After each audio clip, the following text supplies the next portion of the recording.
நாளைய தினம் மாட்டு பொங்கலை கொண்டாடக்கூடிய அனைத்து நல் உள்ளங்களுக்கும் நமது மாட்டுப் பொங்கல் நல்வாழ்த்துக்களை தெரிவித்துக் கொள்ளலாம்.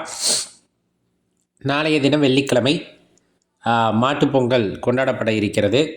காலையிலேருந்து மாடுகளை குளிப்பாட்டி நிறைய சல்லிக்கட்டெல்லாம் கட்டி கொம்புகளுக்கு வர்ணம் பூசி ரொம்ப அழகுபடுத்தி மாலை நேரத்தில் சில பேர் பொங்கல் வைப்பாங்க, சில பேர் காலையிலே வைப்பாங்க. பெரும்பாலும் மாலை நேரத்தில் வைப்பாங்க. காலையிலேருந்து நல்லா மேய விட்டுருவாங்க. விட்டுட்டு நல்ல வயிறு நிறைய தீவனம் கொடுத்து இந்த மாடுகளை வந்துட்டு அலங்காரம் செய்து மாலை நேரத்தில் பொங்கல் வைத்து பொங்கலோ பொங்கல் அப்படின்னு சொல்லிட்டு பால் பானை பொங்க பட்டி பெருக அப்படிங்கிற அந்த முழக்கமெல்லாம் இட்டு அந்த மாடுகளுக்கு வந்துட்டு அந்த பொங்கலை வந்துட்டு கொடுப்பாங்க.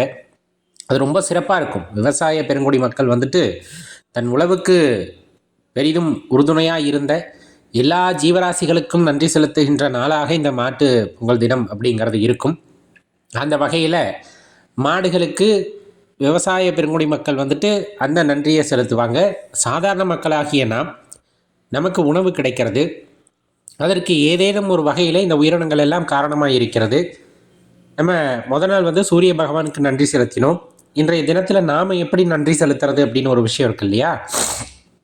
கண்டிப்பாக அருகாமையில் கோசாலை இருக்குது அல்லது உங்களுக்கு தெரிந்தவர்களுடைய மாடு இருக்குது அப்படிங்கிற பட்சத்தில் அந்த இடத்திற்கு போயிட்டு கோசாலையாக இருக்கிற பட்சத்தில் சில பேர் வந்துட்டு தீவனங்கள் வாங்கி தருவாங்க, புற்கள் வாங்கி தருவாங்க. வருடத்திற்கே ஆகிற மாதிரி சில பேர்லாம் வாங்கி தர்றாங்க.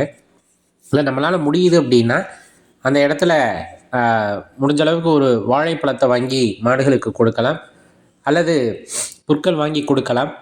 நம்மளால் முடியுது அப்படின்னா வெள்ளைத்துண்டு வேட்டி அதை வாங்கி மாட்டுக்கு கொடுக்கலாம். ரொம்ப சிறப்பான விஷயம். இது வந்துட்டு தானம் அப்படிங்கிறது தான். மாடுகளுக்கு நாம் தானம் கொடுக்கின்றோம் அப்படிங்கிற வகையில் இது வரும். மாடுகளை சிறப்பிக்கின்றோம் அப்படிங்கிற வகையில் வரும்.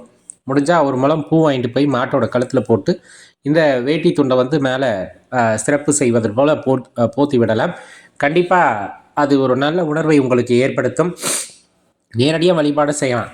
ரொம்ப சிறப்பு என்னென்னா இந்த தினத்தில் தான் வந்துட்டு பிரதோஷமும் வருது. மாலை 4:30 to 6 அப்படிங்கிற நேரத்தில் இந்த பிரதோஷம் அப்படிங்கிறது வரும், தேய்பிறை பிரதோஷம்.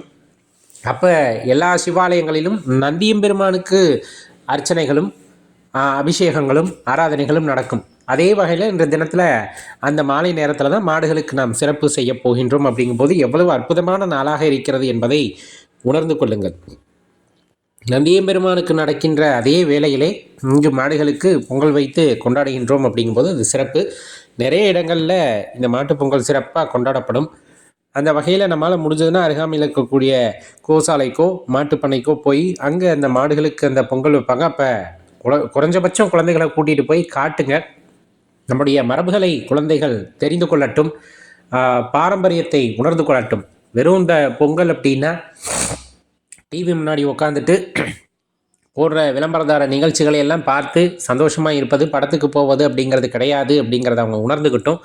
உண்மையாலுமே இந்த மாடுகள் ஜீவராசிகள் எல்லாம் இந்த விவசாயத்திற்கு எவ்வளவு உதவியாக இருக்கிறது, அதனுடைய முக்கியத்துவம் என்ன என்பதை குழந்தைகளுக்கு சொல்லிக் கொடுக்கும் பொழுது தான் கண்டிப்பாக நம்மளுடைய சுற்றுப்புறத்தை பற்றி அவர்கள் உணர்ந்து கொள்வார்கள் அப்படிங்கிறதும் நம்ம தெரிஞ்சுக்க வேண்டிய விஷயம்.